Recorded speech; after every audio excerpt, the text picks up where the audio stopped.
personal toilet. But sinks, toilets, and showers. Elements of bathrooms. 10 times, 15 times. Elements of bathrooms. We're looking very strongly at sinks and showers. Elements of bathrooms. 10 times, 15 times. Elements of bathrooms. What on earth is going on with Trump and toilets? Trump's White House toilet would be clogged. With documents that Donald Trump was flushing down the toilet. Is this the explanation? Big massive dumps. Elements of bathrooms. 10 times, 15 Trump was times. doing this with his personal toilet. Elements of bathrooms. And showers. Big massive dumps. Elements of bathrooms. Duty. 10 times, 15 times. Not me, Elements of bathrooms. God bless the United States. Thank you very much. Elements of bathrooms. If you're just joining us, Rudy Giuliani is sweating his face off, explaining to us why Trump really won the election. Republican inspectors. Every state. Almost every approved this. It's thrown away. Gone for eternity. Is this a skit? The only thing left is to have been a dead person. That could have been not filled out properly. Wait, he's saying there was a dead person in the envelope? Rudy's about to have actual drops of sweat coming off of his brow. I mean, is this a normal amount? I don't know how hot it is in the room, but something seems very wrong here. All be in the lawsuit that comes out tomorrow. Rudy's melting. Arizona is a state that we're looking at very, very carefully. Strongly looking at I it. would say we're probably, I assume, God. if she's working for the... Go. I'd like to read them all to you, but I don't have the time. You should have had the time and energy to go look for them. That's your job. Like it's my job to defend the president Oh and to my represent God. the president. It's Pennsylvania, Michigan, Wisconsin, Nevada. Is he bleeding? Did you see? Is he bleeding from his ear? What on earth was that? Votes needed to It's on both sides. to Oh find my out if God. I'm misleading. Is that hair dye? Is to look at the lawsuits. In order to do it, I It have looks to get like permission blood. from people. But in the materials Oh my I God, have it's here, everywhere. At least 10,000 at least. And we're getting more. He's got to get off the stage. And there are other aspects of this fraud. On the morning of November 3rd, Someone's got to get him a napkin. they were going to count this new kind of ballot. God, This I've mail-in never seen ballot. anything like this. What on earth? It's getting onto his shirt in now. Michigan and in Wisconsin, any jury would accept, if they heard this evidence, that somebody had this plan. This is insane. Maybe that was always the plan. It looks like sap from an oak tree or a maple tree. It looks like someone's making syrup. To the city describe that to you. Oh my God, it's all over his face. He's gonna need a towel. Dealing with Actual evidence of I don't know, guys. It's sounding like Trump won, isn't it? Based on this. Testify. Look at those eyes, man. That dude is gone, ladies and gentlemen. Alex Jones is now very, very upset with me. Look at that. That is a frickin' predator right there. Who thinks he's smarter than you, thinks he's better than you, and he's gonna beat you. Pac-Man never talked to the New World Order because Pac-Man's a loser. Pac-Man's a loser. He's not a knight at the round table. That's true. I'm not a knight at the round. That actually is accurate. That dude is gone, ladies and gentlemen. Pac-Man. If I was telling my children who not to be, it's Pac-Man. Man's a loser. Smarter than you, thinks he's better than you, and he's gonna beat you. The evil's growing, it's coming. What you asked for is now at the door, scratching. So open the door and prepare to meet your destiny. Pac-Man's a loser. Man's a loser. That is a frickin' predator right there. Who thinks he's smarter than you, thinks he's better than you, and he's gonna beat you. Uh-oh. Mangoes? my bag of mangoes. Uh-oh. I love mangoes too. 9 cents. Okay. Now that we are up under a Biden's regime, my bag of mangoes now costs $11.99. That seems like a pretty good deal. A bag of mangoes? Aren't mangoes like $3 each? That's it. I want what, $8 or $11. That sounds good. The American people will lie. And highway robbery is what you're doing.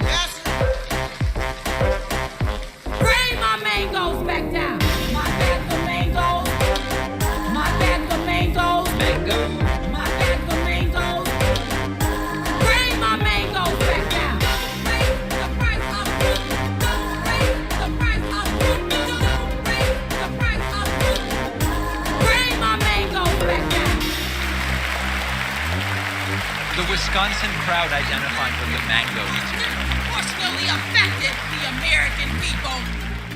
Those who want me to be healthy, healthy. Those who want me to be healthy. It's highway robbery is what you're doing. Don't raise the price of fruit. Don't raise the price of fruit. Don't raise the price of fruit. Don't raise the price of Mangoes? All right, welcome everybody. We are on a very special day. Today is the last press briefing for Joe Biden's White House press secretary, Jen Psaki. I don't believe she's officially announced where she's going, although the rumor is that she's going to... Who is that? Oh, I shaved. Oh my God. I barely even recognized who was hosting today. I just looked up at the monitor and I was like, who the hell is that? I don't know that she's officially announced where she's going, but I guess she's going to MSNBC is what the kids are saying. So that's going on. She'll be replaced by the Deputy White House Press Secretary, Karine Jean-Pierre. And everybody's angry about everything. I mean, people are angry that she didn't stay long enough, and the person who's replacing her is a lesbian, and that's it's identity politics. And, you know, it's all crazy what's going on right now.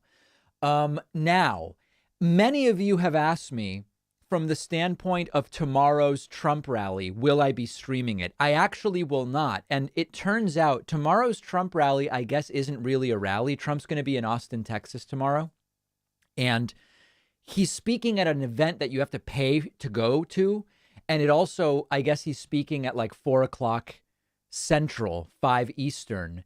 And so we are going to have a correspondent on the ground talking to people as they go into the event. So we'll have those clips for you on Monday, Tuesday, if everything goes well. That's going to be great. But I guess the event itself is not expected to be streamed live. And also, I am not available at that time. I'm going to be partaking in high tea in Manhattan, or as some people pronounce it, Manhattan. I know a couple of people that say Manhattan. It's not my thing personally, but you know, anyway. So, but it doesn't matter that I have something to do because it's not being streamed, apparently. It's just like a donor event and, you know, it's all sort of crazy, crazy stuff. So we will have the clips from the Trumpists outside the event for you, hopefully Monday, maybe Tuesday. And that's what's going on there.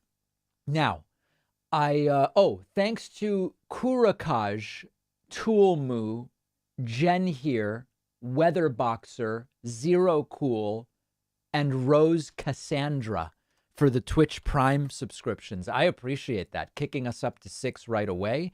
I will open phone lines today if we get to 100. I actually have time today. So that's just I don't have to do it, but if people want it done, I am able and willing to open phone lines if we get to 100 today. Oh, thanks to Sam the Sleazebag as well. That's not my name for Sam. That's just his username, Sam the Sleazebag. And we have a super chat from Dustin who says, David, you look like a 20-year-old. Good genes. Yeah, I don't know. Do I look younger with or without the beard? Thanks to Ryan Rincon, new member number 8. There's nothing in particular is going on. I just find that every once in a while, it's good to start from scratch. And then also, if there's any ingrown hair, it'll be evident when you do a full shave. And so it's just useful. Get everything cleaned up. And, you know, it's a whole thing. It's a whole thing that goes on. I can't even really go into it. Many of you, actually, one guy in YouTube chat was incessantly trolling, David, are you going to talk about 2,000 Mules? David, are you going to talk about 2,000 Mules? 2,000 Mules is this new Dinesh D'Souza. I can't call it a documentary because it doesn't document anything real. I would call it's a new assembly of audio-visual files. I don't even know what else to call it. And it's completely idiotic. What I'm willing to do, if you will allow it, is we'll look at the trailer, then I'll tell you why the thesis of the movie is pond scum gutter trash, and then we can all move on and never speak of it again. Okay, let's look at the thing. The 2020 election was the most secure in U.S. history. There has been no evidence of widespread voter fraud.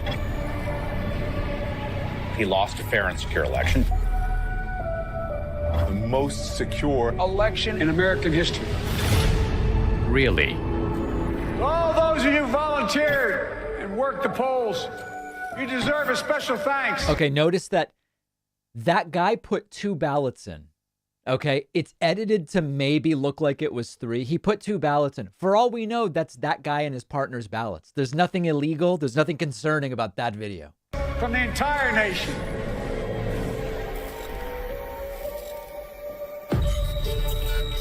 Now, this is the key frame right here, using cell phone geo-tracking, and I'll get back to that in a moment.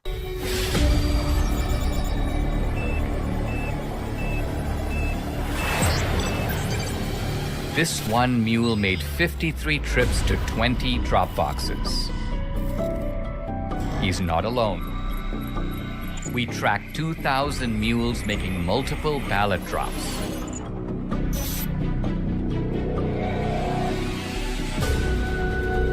Okay, it's so stupid, I can't even get through all 94 seconds of it.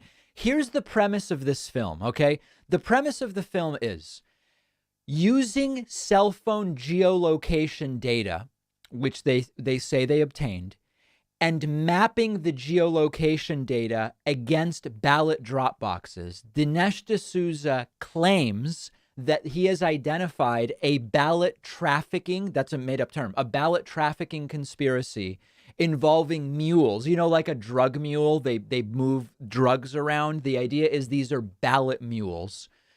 This is separate, by the way, from hippo, my hippo. You know how they talk about my hippo? This is not hippo. This is mule. They've identified 2,000 ballot mules that go and do massive dumps of ballot harvesting and depositing. Now, I can save you however long the film is, okay? The geolocation data they have, they are pretending it's really precise when it's not. A lot of this geolocation data is very imprecise, and it's only accurate to, I don't want to say specifically because it varies depending on what data you have. It's not particularly precise. In addition, the drop boxes are by definition placed in highly trafficked areas. So the fact that, and remember, they might have started with the geolocation, the imprecise geolocation data of 50,000 people. And then they go, well, 48,000 of them, they were moving all around, but not that close to the ballot boxes. Here's 2,000 people that we select who we can argue based on the imprecision of the data. We're going by a lot of ballot drop boxes. Now, could those people have been anything, right? Could they have been DoorDash drivers? And that's why, of course, it's not worth anyone's time to watch it. Okay. So for people from now on, if we see the same user asking 50 times, are you going to be talking about 2,000 mules? We're just going to ban you. Okay. It's ridiculous. It's a waste of everybody's time. So I've discussed 2,000 mules. Okay. Do these people understand ballots are numbered and registered to a specific person? Honestly, I don't know what they understand. So that's that. All right, everybody. Okay, I have my now that I'm back, I do have my updated glitches page for my soundboard. Here are various glitches. I've had more investigations than Jesse James, Billy the Could. No more drop box. The drop boxes at Cephahide. We've endorsed JP, right? JD Mandel, Mexico, and a rhino named Mitt Romney. I love that. Obama. Take a look at the oranges of the investigation. Then he went, Donald Trump, yeah, Donald Trump. Fresh vegetables. Truth, essential. President Donald J. Trump. I like, for some, even though the Donald J. Trump one isn't Trump, it's so good that I can't help but include it there. And if I'm missing any, please let me know. I want to say a huge thank you to our friend Kevin Gouldy. Kevin just signed up on my website and gifted a subscription. That subscription goes to, hold on, there's a bunch of spam here. And here's another one that's spam. Hold on. Let me give this one away to a real person. Jada Cruikshank is the recipient of today's first gifted membership. Remember that you can now gift memberships on our website. When you go over here and you sign up, you can check the box that says this is a gift, and then we will give it away. If you have been wanting a free membership, we have only 610 people waiting for memberships right now. Okay, this is the lowest it's been for a long time, thanks to so many gifts. So if you want a membership, go to davidpakman.com/free membership.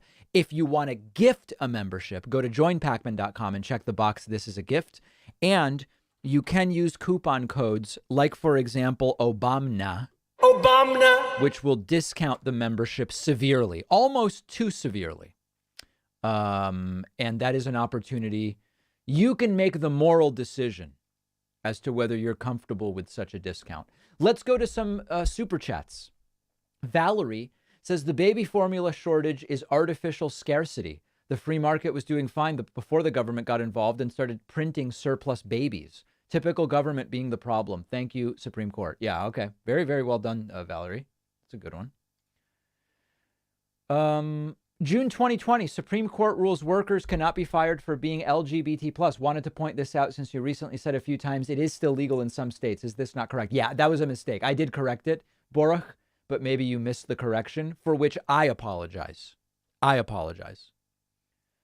When is the next Trump rally event, which we will go live for, David? I don't know. I don't know when the next one is. Let me see if I put anything on the calendar here. Let's see here. I don't see anything scheduled. I'm just not aware of when the next rallies are. Sir, I watched the Trump Piers Morgan interview. Trump refused to answer what is a woman. Where's the... Oh, is that true? Was Trump asked what is a woman and he couldn't answer it? Let me look that up. That'd be fascinating if that's true. Trump Piers woman.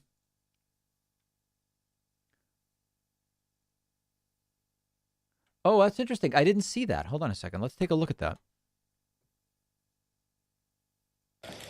One of the big questions being put to lots of politicians right now is, what is a woman? I'm not going to respond to the question, but a woman is somebody that swims at a certain time and doesn't get beaten by 38 seconds by somebody that... A woman is a person that swims at a certain time. Wow. Wasn't even a good swimmer as a male. A woman is someone who wasn't a good swimmer as a male. That's a nuanced description if I've ever heard one before. Very, very interesting. Yeah. Bizarre stuff. David, please cover the Disclose Act. Read the wiki intro. Okay. Not right now. Hey, check this out. This person, Chris, is obsessed with 2000 Mules. David, you just skimmed over a 90-minute documentary you never watched in 1 minute and concluded it's a debunked conspiracy theory. You're the problem. No, I actually watched the first 2/3 of the film. I will admit, the film has about a third that's just like a panel of people talking about how terrible voter fraud is. I didn't watch that. That part was trash. I watched the part that purported to be the documentary. The geolocation data is imprecise. They're using it to draw conclusions they couldn't possibly draw. And the film is garbage. Okay. Now, Chris, you've been posting relentlessly, talk about 2000 Mules. Now I did, and you're still mad. Should I ban you, Chris? Do you just want to get banned? Because we have really no use for just continue to... Why do you care that I'm not talking enough about 2000 Mules or not saying the right thing? Dude, just go. Should we ban him? I don't even know. It's so annoying. Moderators, pay attention to whether Chris wants to be banned and just ban him if he wants to, okay? It's like, that's it. The film is BS. Make a channel if you want and talk about how great it is, if that's what you want to do. Man, these people. Okay. I want to say thank you to Michael Howell as well as Luke Beasley, who are new members 10 and 11 today. I wonder if that's Luke who's going to be down in Austin for us. Hopefully it is. Also, thanks to Tiffany McLay, who just gifted a subscription and is number 12. That membership goes to Seth Jacobs. Seth, the lucky recipient of a free membership. Very much appreciate that. And of course, you can sign up on my website using the coupon code OBAMNA. Obamna. Also, thanks to AJ Scorpia for the Twitch Prime subscription. You're number 13 today. Okay, I've got a new repeat caller for everybody. This is, hold on, I have a note here. This is a caller we're calling the San Diego Scrambler. This is the San Diego Scrambler. This is a new caller alert, ladies and gentlemen. The San Diego Scrambler. Right. Who called in, let's see, 1, 2, 3, 4, 5, 6, 7, 8, 9, 10, 11, 12, 13, 14, 15, 16, 17, 18. 18 times. Do we dare, folks? Do we dare? What do you think? Scramblers because the ideas presented are scrambled. Here it is, the San Diego Scrambler. Oh, yeah. How can we report on the case of the BLM leader, Pamela Moses, committing voter fraud? How can we report on Republicans committing voter fraud? And you don't just send the only left-wing sources that say it's all Republicans. Okay, that's voicemail number 1. Voicemail number 2. Okay, how can you call Republicans hypocrites for opposing murder and systems that don't work and say they're dehumanizing kids by supporting systems that do work, like trigonometry? So you've got 3 elements that are really good. Unique voice, out of breath, and wind noise. And capitalism. If you support equality of life, why do you oppose to not have certainly increase equality of life for those at the bottom?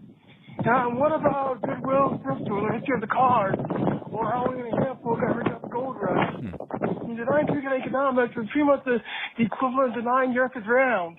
Yeah. Are people liking this? This is the San Diego Scrambler. Here's another couple.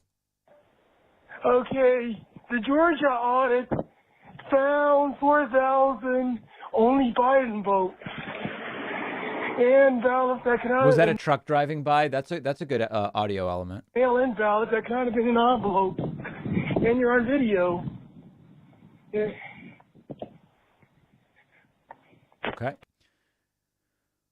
Here's another one. Republicans avoid the hypocrites from the very beginning. The same Republicans who oppose slavery also oppose government handout systems. Mm-hmm.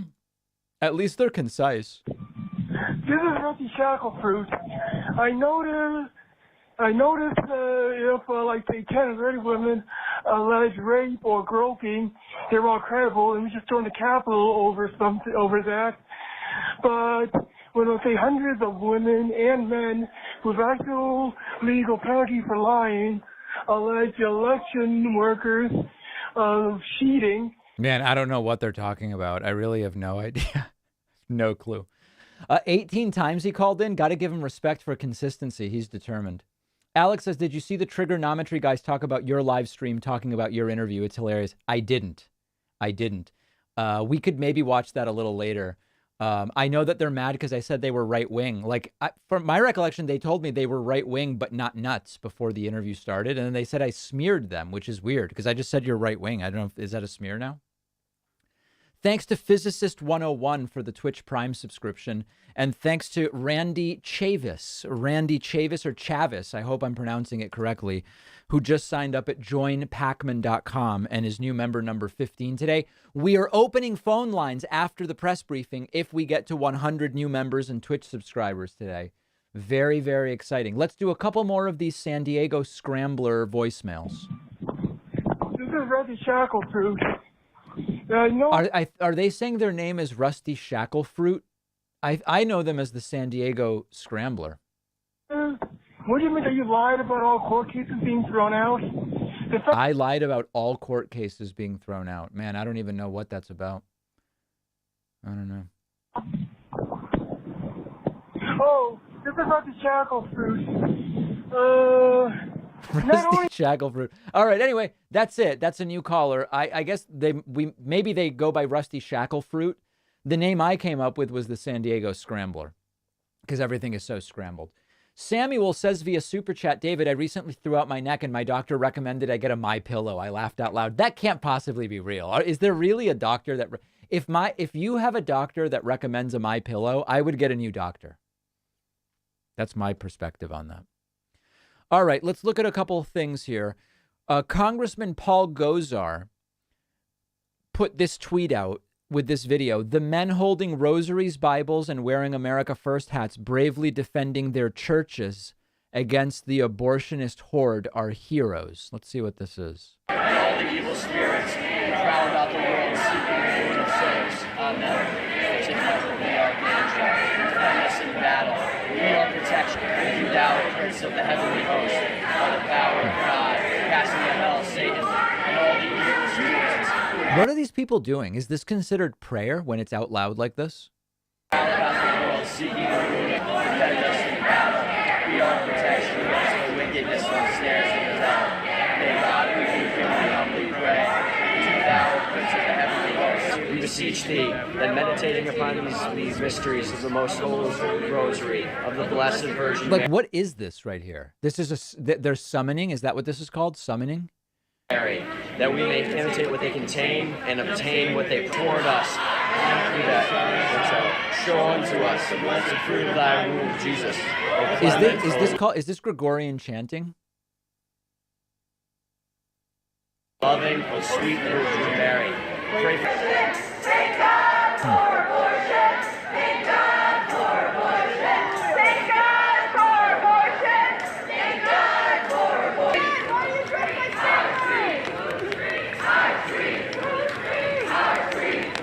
Are they saying I scream, you scream? We all scream for ice cream? Fuck the church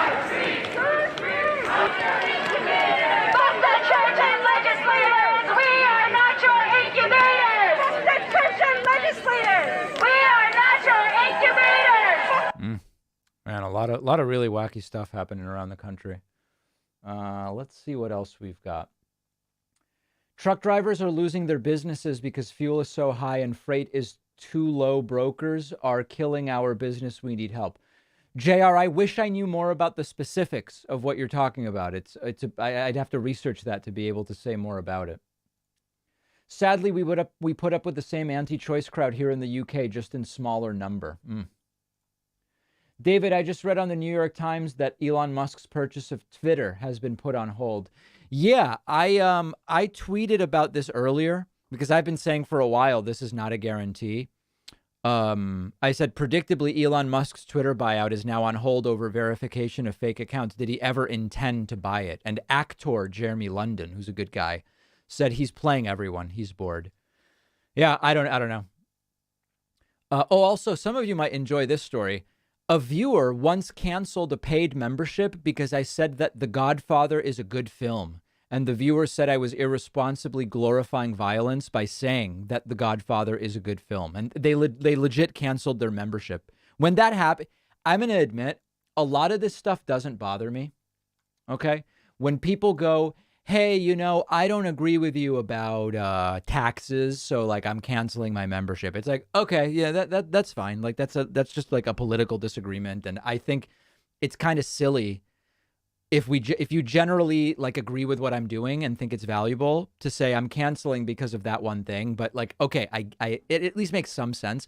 But like saying that a film is good and it contains violence, so like by saying the movie's good, I mean that's real. That was actually legitimately a demoralizing one. It really was. It wasn't a joke. No, it wasn't a joke. They were not kidding. They within 2 minutes they actually canceled their membership. It was crazy. I want to say thank you to Guard Brown for signing up at joinpacman.com. Guard, you're member number 16 today. Also want to say thank you to Andrew Culp, who gifted a membership. That's number 17. And the lucky recipient of that one is Dorcas Zeman. Congratulations. We have 617 people waiting anxiously for free memberships right now. Also, welcome to Common Cider for the Twitch Prime subscription. You're number 18 today. Other super chats coming in. Why subject us to this crap? If I wanted to hear it, I'd listen to Fox. Oh, we get callers sometimes and we play them. Okay. All right. That one I already played for you. Good. Here, you guys want to see some cringe? I think we have a little bit of time. Apparently, tell me if this is what I think it is. My understanding is that this is a right-winger named Benny Johnson. Please correct me if I'm wrong.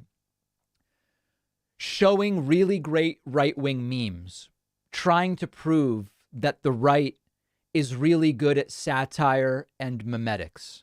Is that what this is? Let's see if it is.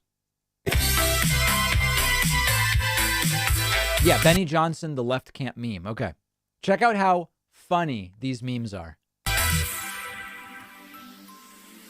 Folks, by the way, it is Friday the 13th, and we have 666 Twitch subscribers. If we don't end up in hell today, it will be proof it can't possibly exist. 666 subscribers on Friday the 13th. That is a wild thing. My name is Benny Johnson, and welcome to the world exclusive premiere of The Left Can't Meme. Ladies and gentlemen, an exclusive series. This is an exclusive. Globalist, internationalist, Trotskyite socialists, unlike Obama, Trudeau, Macron, and the rest of these Zio beasts. Okay.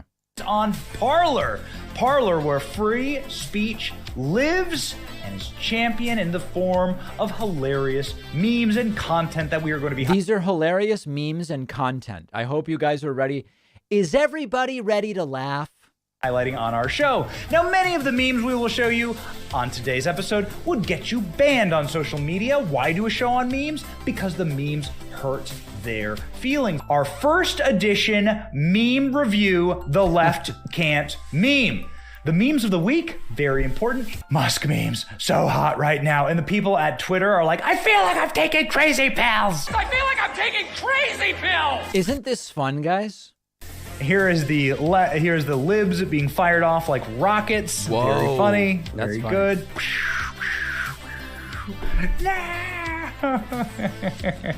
Elon Musk planting screaming libs in the field.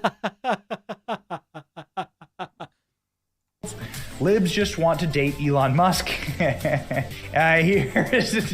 Here's Elon whipping people out of the temple that is Twitter. That's really good. Oh, Twitter's top lawyer reassures staff, cries during meeting about Musk takeover. This is really a profile in courage, you know, to show these memes.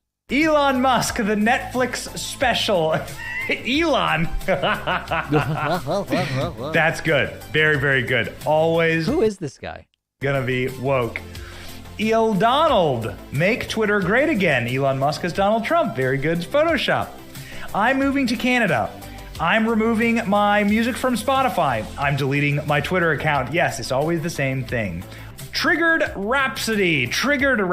Very good. Queen reference. The triggered people screaming. Yes. The Re-Rocket. Yes, of course. Classic. The Re. Where would the meme world be without the screaming lib at Donald Trump's inauguration? Where would we be? Anyway, I think you kind of get the point, and we've definitely had enough. So that is proof about how funny. That's considered comedy. Yeah. Yeah. What's funnier, that or Gutfeld? That's tough. I genuinely don't know. I don't know. Someone should subscribe on Twitch. The current number is 666, not a number we want. Oh, okay. Now it's 668. Thanks to Guitar Goddess, we have now pushed into 668, and you're number 19 today on Twitch. Also want to say thank you to Jared Frank, who just signed up on my website, as well as Daniel Lesson. You are new members 20 and 21. Also, I have 2 gifts to give away. Tiffany McLay just gifted a subscription. So did Shauna Blackburn. Those are numbers 22 and 23. So a free membership for oh, no. Okay, hold on. Someone almost got me. The fake ones I'm deleting. Li Huang gets a free membership, and let me see. No, a lot of these are fake. And David Lee. Okay, David Lee. Very good. Got it. Very good. Very, very important. We should stop calling abortion a procedure. The majority are affected by tablets, no stirrups, etc. Right. It's not a procedure. But so then what do you say? What do we say it is, I guess?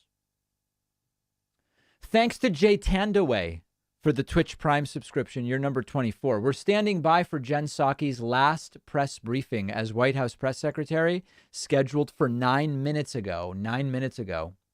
She will be departing the White House, and we believe going to MSNBC/Peacock and or some people are saying CNN, but I don't really know. I guess she hasn't said for sure, but we would call taking an abortion pill a treatment, a medical treatment. Yeah, I'm not sure. I'm not necessarily sure what we would call it. If it's not a procedure. Yeah. Someone's asking for one more voicemail from the San Diego Scrambler. All right, I'll do one more and then we'll move on. Does the CDC have interdimensional portals that contain the parallel universes? Because if they don't, the claim that the vaccine RNA was in cholesterol injections prevent serious hospitalizations. This is something about vaccines, right? Can anybody tell? Yeah. Is similar to when home people say the laboratory will be working like a charm. Yeah, I didn't understand that. I just don't know what that was about. It's very strange. MMA vaccines, exactly, yeah. I think it was about some kind of specific submission hold you can do with a syringe. It was weird. Schmobe says, thoughts on the New York Times story about the demise of Connor Lamb's Senate campaign. I haven't seen it. I haven't seen the story. Sounds interesting, but I have not seen it. I believe, well, so here, let me ask actually. Tuesday is the Pennsylvania Senate primary. Actually, let's get a list of primaries on Tuesday. May 17, 2022 primaries. 2022 state primary. Let's see here. I want to put them all up here.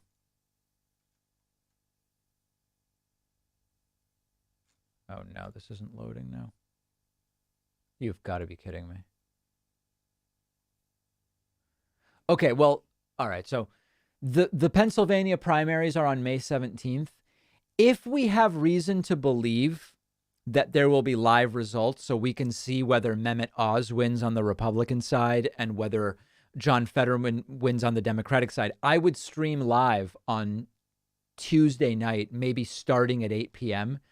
Does anybody know whether there are live results for that or whether we have to wait until Wednesday or something like that? Because that seems like an interesting stream.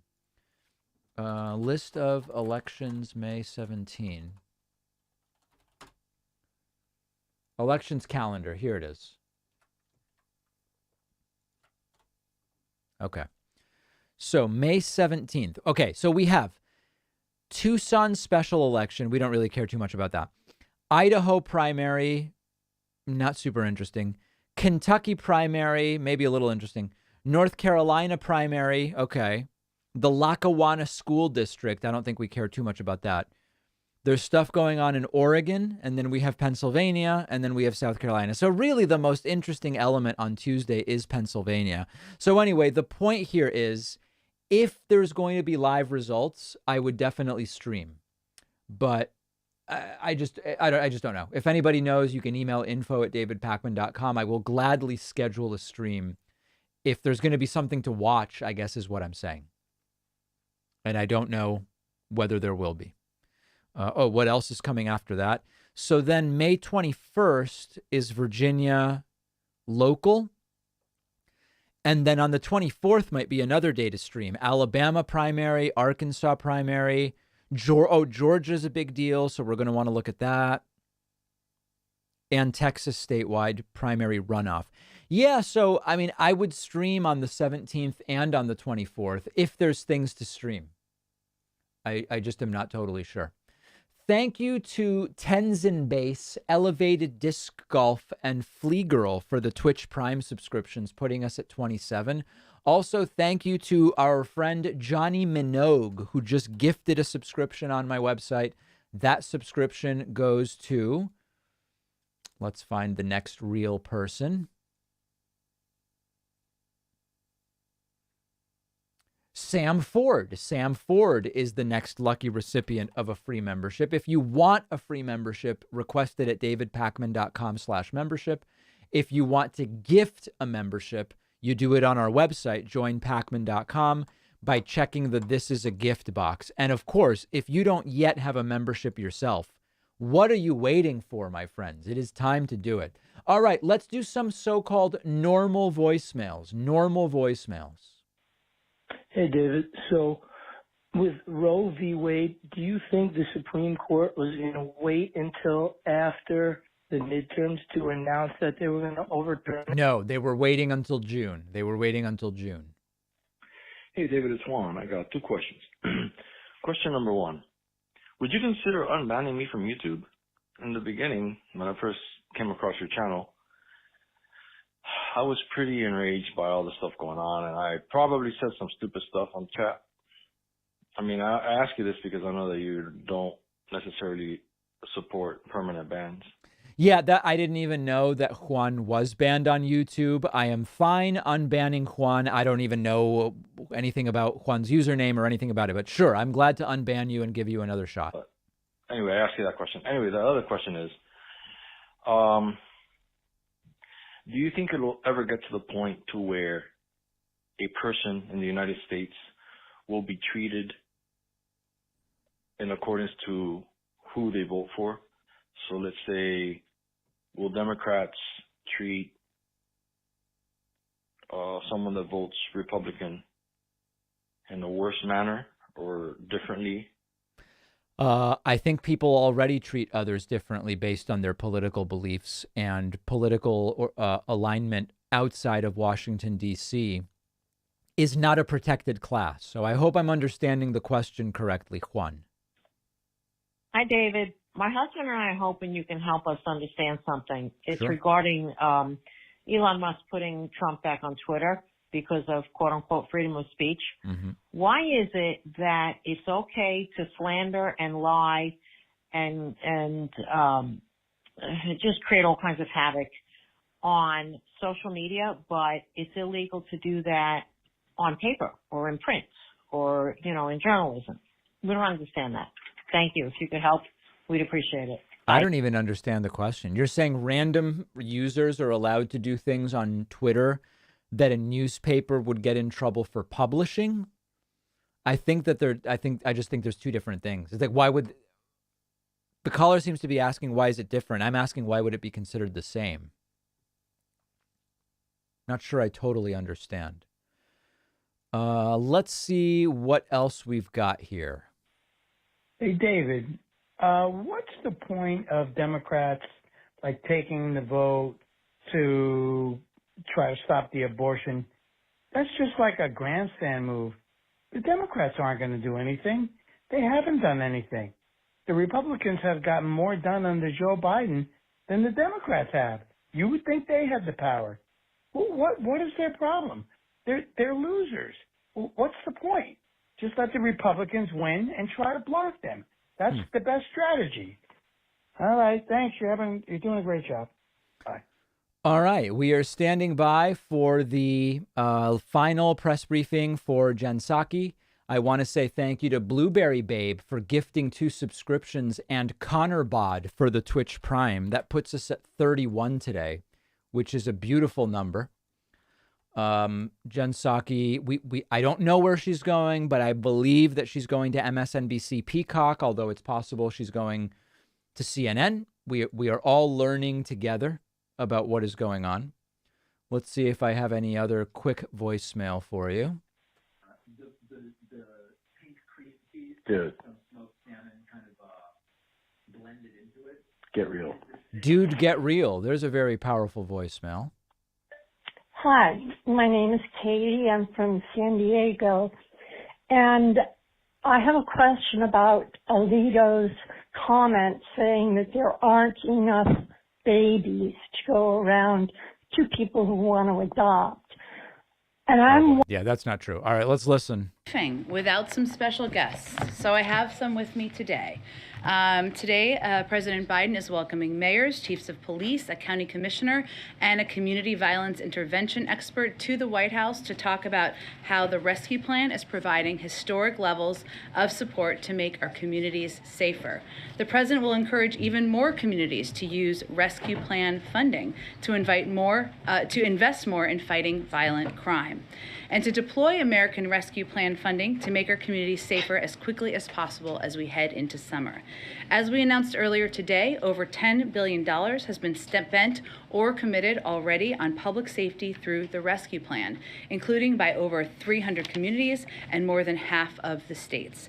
The money is being put to use, keeping cops on the beat for community policing, investing in mental health and substance use disorder services, crisis responders, community violence intervention, and other programs to address the causes of crime and ease the burden on police.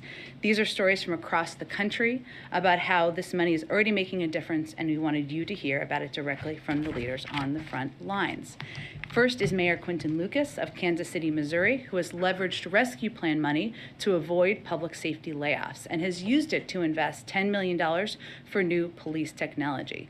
Because of the fiscal space provided by the rescue plan, Kansas City is also working to hire 150 new police officers. Mayor Lucas was elected in 2018 and previously served on the city council. Next is Police Chief James White of the Detroit Police Department. Together with Mayor Duggan, Chief White has used over $110 million from the rescue plan to invest in body cameras, new gunshot detection technology, and $30 million for enhanced police patrols, among other strategies. Chief White is a veteran of over 2 decades at the Detroit Police Department, and since he was sworn in last year, and with the help of the rescue plan, Detroit has recorded an 18% decrease in homicides compared to the previous year. They'll each speak briefly. We'll take some questions. They'll have to go to meet with the president, which is a good reason. So I will turn it over to Mayor Lucas. Thank you so much. Thank you so much, and it's an honor to be with you all today. I'm here to discuss public safety, not just in Kansas City, but in many of America's cities. If we think back just a few years, we had a challenge of tight budgets and rising crime. The American Rescue Plan has filled an important and vital gap for us. In Kansas City, if not for the American Rescue Plan, officers would have lost their jobs, salaries would have been frozen, and our city would have become more dangerous. Instead, we have been able to invest in a number of vital and important areas. First of all, we've heard much discussion in recent years about community policing. There is no community policing without the police. The American Rescue Plan funds have allowed us to invest in more police officers, and not only more police officers, but salary increases so that we can make sure that we are recruiting and, importantly, retaining good officers in Kansas City. In addition to that, communications technology in Kansas City of $10 million from the American Rescue Plan allows us to invest in so many deferred technology areas so we can continue to be smart about how we solve crime, keep our officers safe as they're looking to solve crime, and importantly, make sure that we're spending those additional funds in areas like recruiting, in areas like intervention. As a mayor, I've had the chance not just to have experiences with my own police department, but I've done ride-alongs in Los Angeles, Baltimore, Washington, and a number of other American cities. In each of those, you're hearing from people and mayors and leaders that are saying that this support has been key in terms of making our cities safer and making sure that everyone in our community has police officers, but has police officers who have the time and have the opportunity to get involved in our neighborhoods each and every day. So I thank the president for giving us this opportunity with the American Rescue Plan. I look forward to our conversation this afternoon, where we'll continue to talk about how we can work together, police, politicians, so many other folks, and Washington, in terms of making sure our cities stay safer, as we go into the summer. Thank you so much. Major declaration. Good afternoon, everyone. James White, Detroit Police Chief. I took the role of police chief in Detroit June 1st of last year after serving 24 years in the city of Detroit, having gone through bankruptcy in Detroit, retiring to take a job with the state, and then coming back to lead this great department, some of the hardest working men and women in law enforcement. Certainly a humbling and honoring experience for me. Coming back and recognizing what's happening in our country with law enforcement, police chiefs, police departments have to be innovative.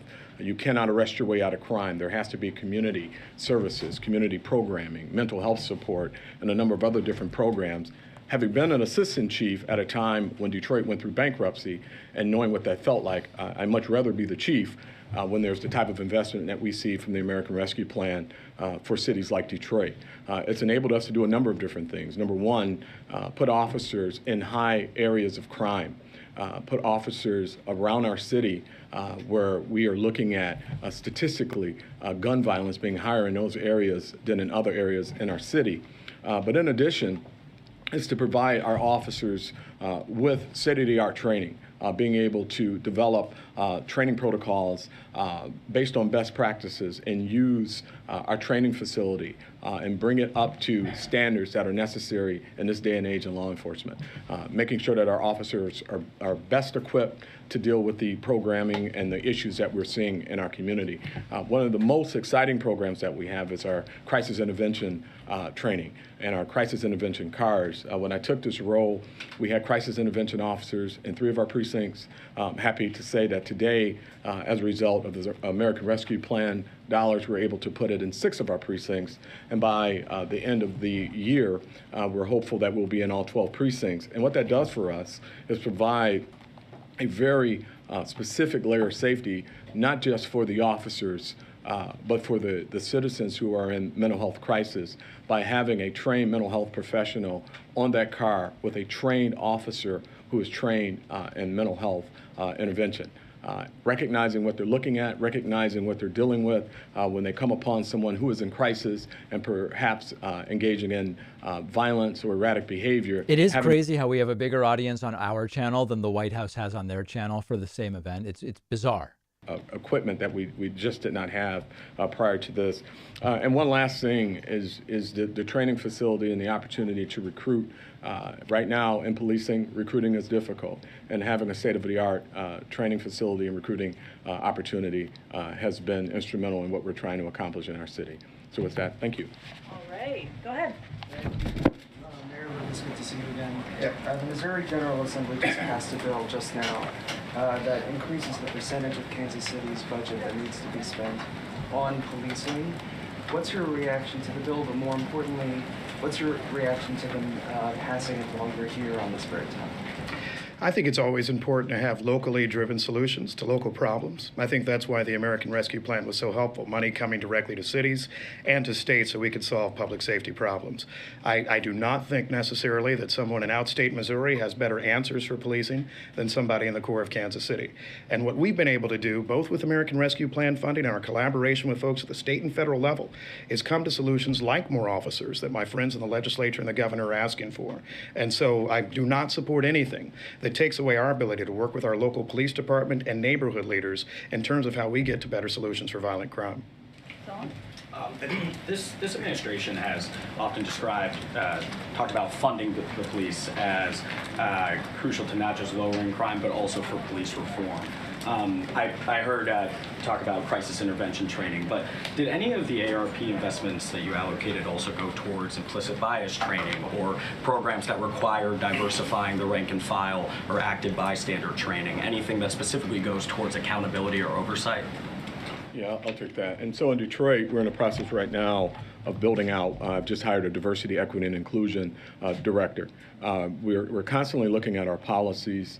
It's enabled me to incorporate a number of different components of diversity, equity, and inclusion, which we already have, but just expanding out and recognizing that we can make improvements. We've been able to do that. Did that come from What it came from was the fact that we did not lose money or we didn't have a budgetary shortfall. So we're able to do some things without losing the dollars if we did not have the money. But that's essentially like you're talking about a coordinator, somebody that's hired on to... You're talking about really a process, because for us, it's for all of our officers. There's a coordinator and then there's a programming from that coordinator that goes out department-wide. And do you see that as kind of the main method of accountability when it comes to ARP investments, or No. a program that enforces accountability? No, I mean, that's just one of many. When we talk about community engagement, we can't fight crime without our communities. Communities have to have trust. They have to believe in police officers. And certainly this is a time where police trust is super important. And so when you talk about transparency in policing, that's what these training opportunities provide us to look at best practices, to be innovative, and to work on transparency with community. Thank you. Just to follow up on that a bit, going forward in your community and other communities like yours, what do you think is the most needed, underfunded? Does anybody know why Peter Doocy is now? Wait, is that Peter Doocy? I've seen him wearing a mask regularly when other people aren't, which doesn't seem in line with his whole shtick. Anybody know what's up with that? There was a reason that both of us have talked about recruiting and retaining officers. We want officers that actually have the time to be engaged in communities, time to actually interact with neighborhoods, times to get known by people in the neighborhood. In most cities in America, you're not catching people say, we want to get rid of all the police. In fact, I've caught very few people who have said that. They said they want the way they interact with police to be different. They want somebody who has time to do community interaction. That's why these investments, in my opinion, are so important, because then you build up community trust, which helps you solve crime. It helps you actually build the relationships that you need to long term. And so there's not a single kind of magic program that I think works in terms of getting to any of these issues. It's instead making sure that you're investing somewhat holistically in police departments, having enough officers so that you can address things like having an event at the community center, making sure there are people that are following up in neighborhoods, making sure that you have social workers in departments, which many of us have. And that's where these funds, I think, are largely helping us invest in areas where without them, we'd be laying off police officers, cutting social programs, cutting everything that's actually needed to get people to trust the police more. Do you have one more, Zeke? Go ahead. Thank you. We're sitting here, and violent crime, gun crime in particular, across the country is at an elevated level heading into the summer. We talked about the risk there. When you go to meet with the president in a few minutes, is there any specific requests that you have from him, from the federal government, for resources or tools that your department, your city need heading into the summer? Sure. I mean, certainly, you know, we're only one part of the judicial process, right? I mean, we make the arrests. There's our courts, the prosecutor's office. You know, we have a number of different needs. And then there's the intersection of crime with mental illness. And then we certainly recognize that, you know, we have a literacy problem in our country. And so there are a number of different factors that drive crime. By the time someone commits a crime, there's a number of failed systems that has caused that to happen. So we're not going to simply arrest our last person and solve the problem. We have to do a lot of work. So I'll be talking about those types of investments, community support, which we've been able to do with our Ceasefire Detroit, and provide those community programming, because I think that's super important. Mental health is super important. Engaging the courts at a high level is super important, and certainly supporting police officers and making sure that they're properly trained in some of the areas that we've talked about today. Thank you, Mayor Lucas and Chief Wade, for joining us. Really appreciate it. Okay. Oh, here, I don't want you to. Here you go. I'm sorry. Oh, okay. Okay. I just have a couple more toppers for all of you. Just really getting it all in on the last day here with the toppers for everybody. The president spoke earlier today with Abu Dhabi ruler Mohammed bin Zayed Al Nahyan to convey condolences on the passing of UAE President Khalifa bin Zayed. The two leaders agreed to honor Sheikh Khalifa's memory by continuing to strengthen ties between the governments and people of the United States and the UAE. I also wanted to provide an update on infant formula and where we are, and some updates on steps that we have taken. Yesterday, we announced a slate of actions to increase safe infant formula supply following Abbott's voluntary recall. The president also spoke to major retailers and manufacturers to hear about what they are doing and what they need to help increase availability. One of the top issues, the very top issue they asked us to act on, was getting states to increase WIC flexibility so they can get more formula on the shelves faster. Basically, how it works now is each state has a contract with a manufacturer, whether it's Abbott or any of the other manufacturers, and they want flexibility so that they can, if you use WIC and you get WIC assistance, you can purchase any kind of infant formula. This afternoon, Secretary Vilsack sent a letter to all states urging them to adopt all possible flexibilities in the WIC program. That is actually a step we had encouraged them to do the day following the recall back in February, but some states took the step and other states did not take the step at the time. So this is an extra urging to do that. He directed all states to review their practices, and the Agriculture Department is reaching out to states throughout the day, building on months of conversations. And next week, USDA will follow up on the letter and calls to provide states with help to issue waivers. That's what helps, obviously, consumers, people who have WIC, who are WIC recipients, and they go to the store. What we're also doing at the same time to help create this flexibility that these store retailers asked for is today Abbott also committed to provide critical flexibility to states through the end of August in the form of rebates. And that means that these states can plan ahead and they can purchase supply ahead from a range of manufacturers, not just the ones that they have contracts with. This means that families on WIC can purchase any available product in the months to come through August, and states and retailers can plan ahead, as I noted. The FDA also just issued a statement about importing formula from abroad. The FDA committed to providing additional information early next week that will facilitate importation to get more product on U.S. store shelves as soon as possible. And last, we recognize that parents have a lot of questions. Mary asked about this yesterday. I think MJ asked about this too, about where to go and who to call if they cannot obtain formula right now. HHS has just launched a new webpage that provides resources and places that parents can go to obtain formula, including contacts with companies, food banks, healthcare providers. You can find this at hhs.gov/formula. This work is far from over, and in the days ahead, you will hear about new actions we're taking to increase safe infant formula. We'll give you a week ahead. On Sunday, the president will deliver remarks honoring the law enforcement officers who lost their lives in the line of duty in 2021 at the National Peace Officers Memorial Service on the West Front of the Capitol. On Monday, the president will award Public Safety Officer Medals of Valor for extraordinary valor above and beyond the call of duty.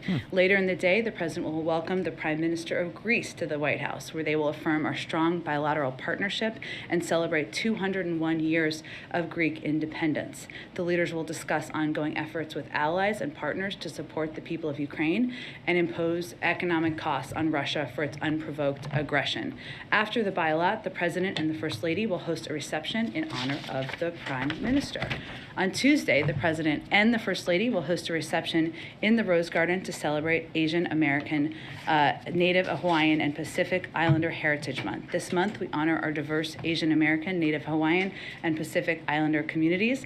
While the rich histories, cultures, and struggles of the AA and NHPI communities may be different, their futures are woven together through a shared American experience. And finally, on Thursday, the president will depart for Seoul with many of you, South Korea, for his first trip to Asia as president.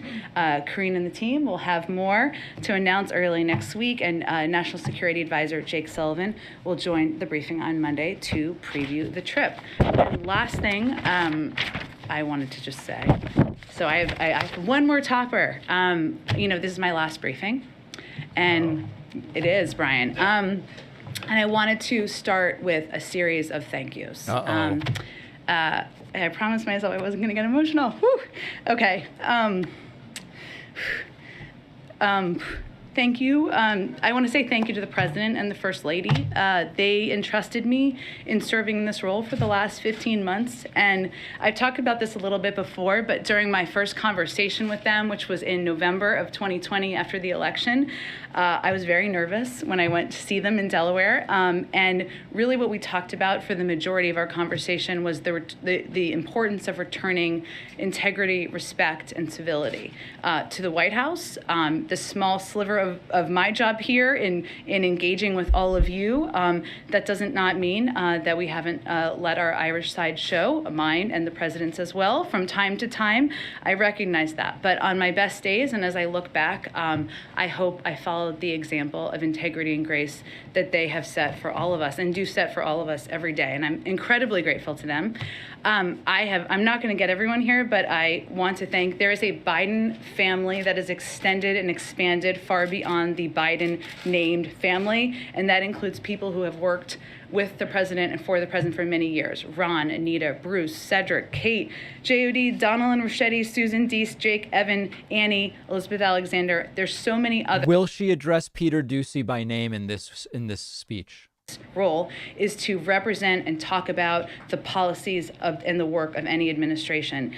They have integrity, grit, commitment to trying even on the hardest days and worst days to make the world better for the American people, and I am very grateful to them. Now, I'm not going to cry about the press team. Whew.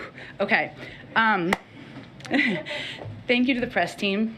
Many of them are here. Some of them are not here because they are taking much needed days off. It has nothing to do with me personally, I promise. But you all know a lot of them. For those who don't know them, they are incredibly tough, smart, hardworking, and deeply, deeply good human beings, deeply good public servants. And, people always ask me, and I'm sure you guys get asked this too, about whether Washington is rotten, whether everybody is corrupt here and, nothing good happens and we all just argue with each other. And I, having done this job, believe the absolute opposite is true, because I have worked with and engaged with all of these incredible people across the administration and this amazing team, many of whom are here that I get to work with every day. And as I said about Korean last week, these people are already the stars of the team, but they're going to be shining stars in the future, and I'll miss them a lot. Okay, whew, I promised myself I was going to keep it together. I'm not. This is the last part of this. I want to thank all of you in this room. You have challenged me, you have pushed me, you have debated me, and at times we have disagreed. That is democracy in action. That is it working. Without accountability, without debate, government is not as strong. And you all play an incredibly pivotal role. Thank you for what you do. Thank you for making me better. Most importantly, thank you for the work every day you do to make this country stronger. And I am very grateful to all of you as well. So thank you for your role and to the role of your colleagues here and around the world. Okay, with that, Zeke, go ahead. Thank you, Jen. We wish you well. Hope you enjoy a little bit. Can I do one more thank you? Because my husband is here, and I think anybody who is married with kids knows that without a remarkable spouse, you would never be able to do it. I know many of you have kids. I'm just looking at Ashley, Ed, Mary, so many, MJ, and he has not only been a supporter, an advocate of mine, but he is an incredible partner and dad, and I wouldn't be here without him. Okay, go ahead. Now let's talk about serious issues. Go ahead. I have a suggestion today. Thanks, Jen. Why don't you take questions from across the room? Jen, I have a suggestion today for your last press briefing. Why don't you take questions across the room? He suggested the administration been aware of the formula shortage for some months now. Is there a reason why the administration waited until this week, once the issue was in the public, in the limelight, to take some of these actions that you discussed? There's clearly that website. Those are resources that people might benefit from greatly over the last several weeks and months. Well, Zeke, we have not waited to take action. So what we have done since the day after the recall was announced, we actually took steps working with these producers and working with states to ensure both, one, we were pushing states and encouraging them to expand flexibility as it relates to WIC, which is, again, the biggest ask of most people we talk to. And then we've been working with manufacturers, and that has resulted in Gerber increasing production by 50%, on Ricketts increasing production by 30%, and over the last 4 weeks, more production of formula than there was in the 4 weeks prior, and in comparison with last year. This is all work that has been underway for the last several months since this recall was enacted. On the website, this is a website we saw the need, of course, over the last 24 hours as people had questions and they needed more information. We wanted to make it readily available and accessible to people. But prior to that period of time, we had not seen, obviously, what we've seen over the last few days. On a different topic, did the president see and the White House any reaction to the disturbing images out of Israel this morning, where Israeli police beating mourners of Al Jazeera journalist, American citizen Shireen Abu-Akleh, including the briefly dropped casket? Does the White House have any response, and is the president taking any action in response? Well, I would say first that we have all seen those images. They're obviously deeply disturbing. This is a day where we should all be marking, including everyone there, the memory of a remarkable journalist who lost her life.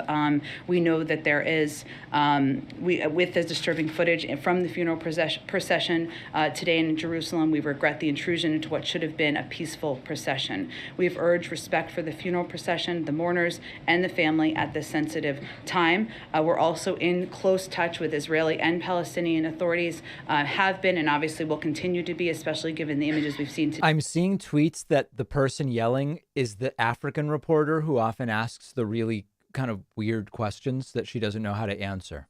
Finally, is there a reason why the president's meeting with King Abdullah this morning was not open to the press? Usually the president's meeting with foreign leaders are open to not being asked questions. Understand completely. It's a private meeting. It wasn't meant to be a bilateral meeting of discussion. They've known each other for some time. Go ahead. Can I ask Thank you you. a question from the On the issue of the formula Jen, shortage. can I ask you a question from the please back? stop. I understand, but Simon, you know, for 15 please show months some you have respect. been On the issue of formula. And I'm saying that Simon is the African reporter. Your service, and thank you for your husband for his service as well. On the issue of formula, I think if anything, this crisis has reminded everyone that this is Simon, not if you could respect your colleagues and other media and reporters in here, that would be greatly appreciated. Go ahead, Mary. If anything, this, sir, please. They're going to have to kick him out, right? Entire country in the world that this is not a luxury item but an essential. Thank you. Formula is not a luxury item, it is an essential. It is something that families across the country rely on. Is this such a valuable commodity that the president thinks that we need some kind of backstop, some ability to surge in the way that we do for other essential items, perhaps even some kind of stockpile? Well, I would say there have been discussion, and some members of Congress have raised questions, say, of the Defense Production Act, which that would be something which is on the table. We've not made a decision about, but would help address issues over the long term.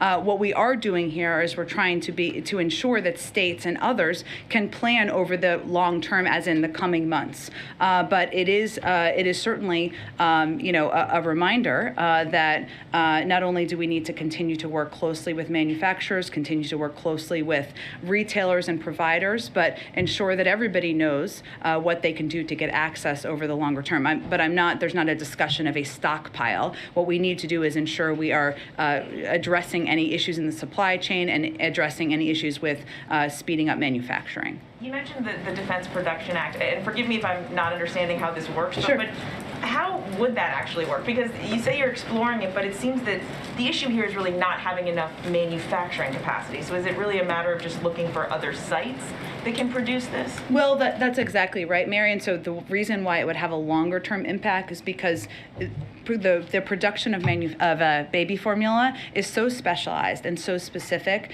that you can't just use the Defense Production Act to say to a company that produces something else, produce baby formula. It just doesn't work that way exactly. That is something that could be a consideration over the longer term. And certainly there are ways that the Defense Production Act has been used in other industries, right, as it relates to a chemical that is needed or a specific tool or part that is needed.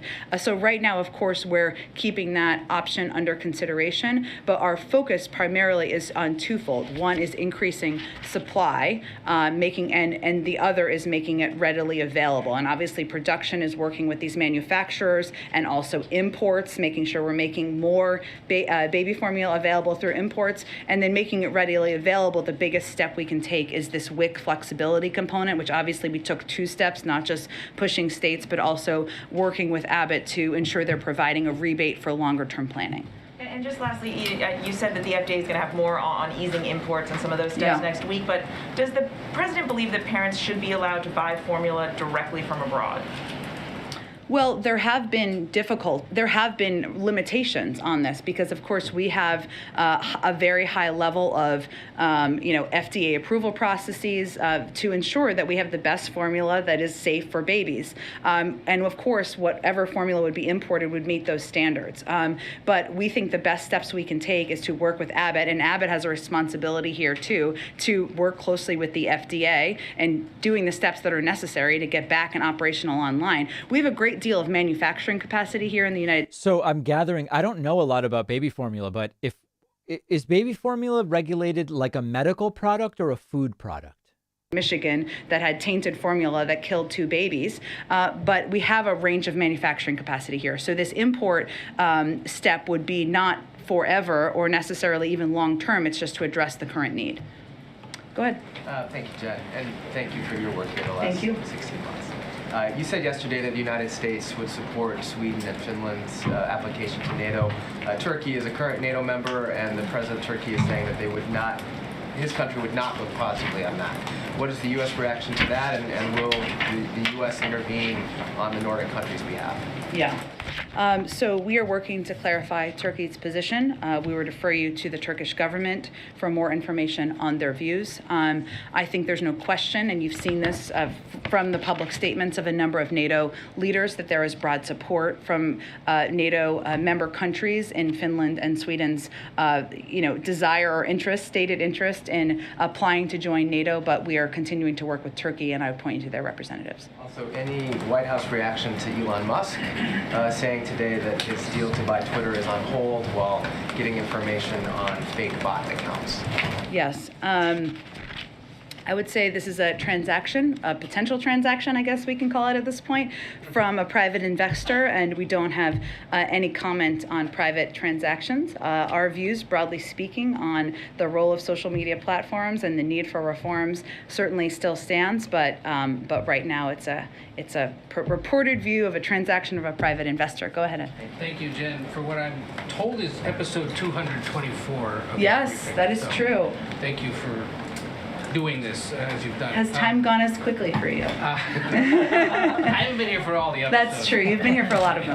A few things. Back to the murder of Shireen Abu Akleh. Curious, does the president himself plan to speak with her family, given especially in part that she is an American citizen? We have obviously reached out and engaged through national security officials with her family. I don't have any calls to predict or preview at this point in time, but if that does happen, we of course make that information available to all of you. And does the president have any plans to speak with the Israeli government directly about the death and the ongoing investigation? Well, certainly we have been engaged with them and have offered support, and if they need specific support from us, we will provide that, but I don't have any calls to predict at this point in time. Two quick ones on immigration. There could be a ruling today in federal court on the future of Title 42 and whether or not it gets delayed beyond the May 23rd deadline. Can you give us a status report on ongoing preparations for the end of it, should that deadline hold, and how they might change if they get delayed by a court? Well, the preparations have been ongoing, led by the Department of Homeland Security and Secretary Mayorkas. As we've talked about in the past, he has outlined a plan that he's been preparing since last fall to ensure we're increasing capacity at the border, that we are taking steps to ensure that we are prepared for the lifting of Title 42. Those are proceeding. Obviously, I'm not going to prejudge a court ruling that hasn't quite happened yet and what it will mean, or prejudge what the Department of Justice may do in response. I'm sure there'll be more discussion about that if and when they roll today. And one other, you may remember last fall, there were questions about court cases brought by families that were separated at the border. Yeah. And at the time, the White House said, if it saves taxpayer dollars and puts the disastrous history of the previous administration's use of zero tolerance and family separation behind us, the president is perfectly comfortable with the Department of Justice settling with the individuals and families who are currently in litigation. CBS News review of court records published this week, however, finds that the Justice Department is actually seeking to dismiss all lawsuits filed by migrant families requesting compensation over the separations during the Trump years. Just curious, how do the Justice Department's moves to dismiss those cases line up with what was said here last fall and the overall commitment to bringing justice to these people? And is the administration willing to return to the negotiating table to try to forge some kind of a settlement with them, since the president, among others, has called that policy criminal? It was, and the president believes it was horrific and inhumane. And our statement made last fall stands. Now, these are negotiations and discussions being led by the Department of Justice. I don't have any confirmation of that report. I'd certainly point you to them for the status of any discussions with the families. Go ahead. Thanks, Jen, and thank you for always taking my questions. Happy to catch your last briefing. Thank you from all of us. So you must have some information on baby formula from these manufacturers, from the discussions that the president's been having. The administration's been saying that more formula has been produced in the last 4 weeks than the 4 weeks preceding the recall and the shutdown. So what is the best sense of a timeline for parents on how long this is going to be an issue and when in-stock rates are going to get better? Well, there's a couple of issues at play here, Jackie, and this is a really important question, but it's hard for us to make an assessment from here. What we're seeing is that the supply shortages can be regional, and sometimes they can rotate.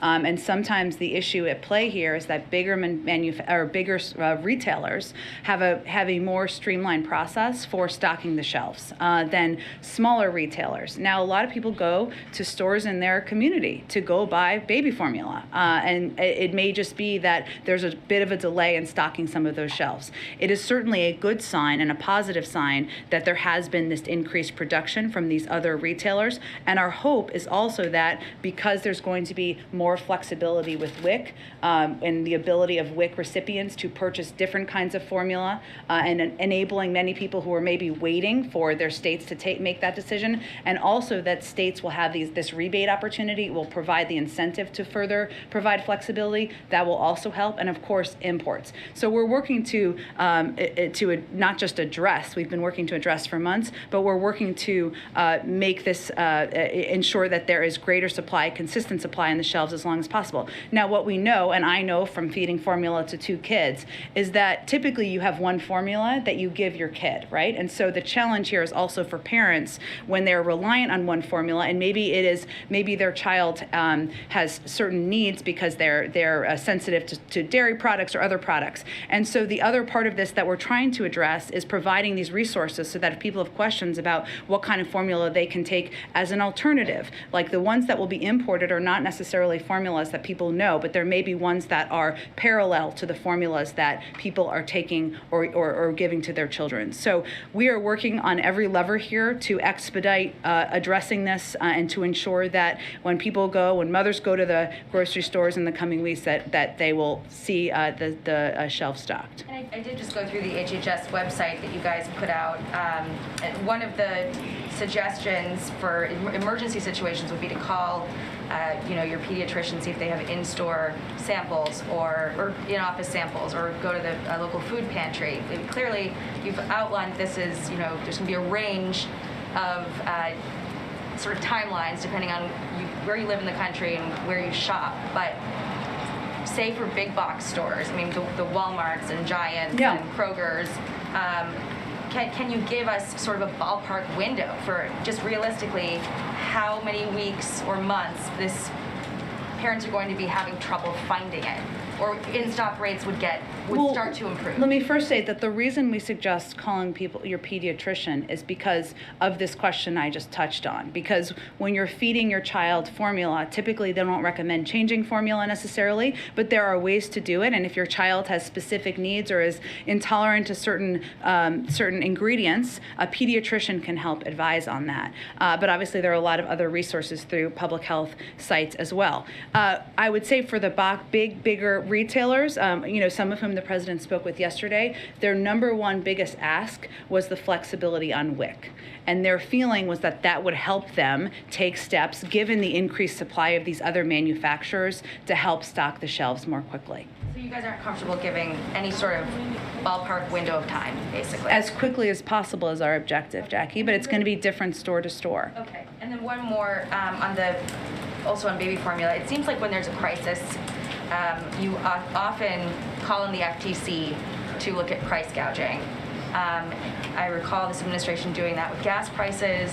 It didn't seem to really bring down gas prices and did not increase supply. How's it going to be different this time around with baby formula, and how quickly are they going to be cracking down on people who are hoarding, and what are the ramifications? When are we going to see that play out? Well, the FTC is an independent agency, so by us calling for them to look at price gouging, they obviously haven't taken a step on oil companies, otherwise you would be fully aware of it. But it is something that we can all watch, even as non-economists and even as non-oil experts. When the price of oil goes down, the price of gas should go down, and that is not what we have seen consistently. I would say as it relates to baby formula, what we know is that we are certainly seeing, and we have seen hoarding happen. And so we are looking for, that to be looked into. And we think that's an issue where if there's caps, and this is something we have been working to institute on the number of containers that can be purchased, that will help. But also we are taking every step we can to ensure that that is tracked and that can be addressed if needed, in the pool of doing everything we can to address this. Go ahead. And thanks for your service, and thanks for delivering on your commitment to return the daily briefing. All of us in this room are grateful for that. I want to ask you, if I can, about crime that the president's going to be addressing a little bit later. We had one of the mayors and one of the police chiefs here a short time ago. Beyond directing dollars, can you sort of detail the level of concern with this administration about bail reform right now and about some district attorneys being too lenient in their prosecution of criminals? And I guess beyond that, what other points of leverage do you have to encourage stronger prosecution efforts or any efforts to change that? Well, I would say first on bail reform, on the campaign trail, the president said that cash bail has become the modern day debtor's prison. No one should. Yeah, as many of you are picking up on, it's possible that Simon Ateba, that reporter that was yelling, has been escorted out. There was like a commotion that you could sense but not see off camera a little while ago. He may be gone. We don't know. Crime. We've inherited from the previous administration the largest year-over-year jump in murders in record history in 2020. Our focus from here has been putting more cops on the beat. You heard the police chief talk about that through the American Rescue Plan, backed up by more federal agents to take violent crime off the streets, cracking down on firearm traffickers. 77% of violent crime in the last assessment of data we have is with guns. To get illegal guns off of our streets and stemming the flow of ghost guns, something the president has taken a number of actions on, and investing through the ARP in community programs to prevent crime by interrupting disputes before they spill into violence. I will note, and you heard the police chief just talk about this, but in cities like Detroit and Houston, who have both used rescue plan funds to invest in fighting crime, we've seen declines in certain categories, because our view and the president's view is if you fund and have more cops on the beat working with communities, that is going to help address this issue. I'd also note that as it relates to guns, which is a huge concern of ours, since last summer, we obviously initiated these, announced these DOJ-led strike forces. They're an integral part of the president's plan to keep our communities safe.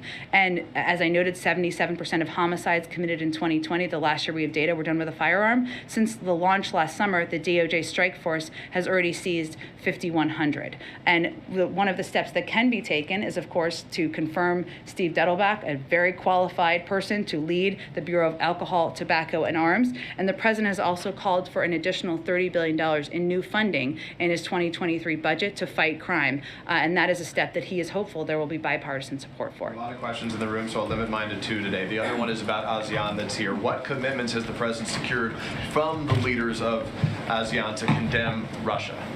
Well, there will be a communique that comes out later this evening. I know communiques are very exciting to everyone, but there will be interest. I'm certain in this one. I will say, Ukraine and Russia would not typically be a major topic of discussion at ASEAN, right? You all have covered them before. You've visited, you've traveled to cover ASEAN summits, and it certainly will be a topic of discussion and was last night and will continue to be today. So there will be a broad discussion of Ukraine and Russia. The United States in these meetings will continue to lay out our approach to Russia's unjustified and illegal war.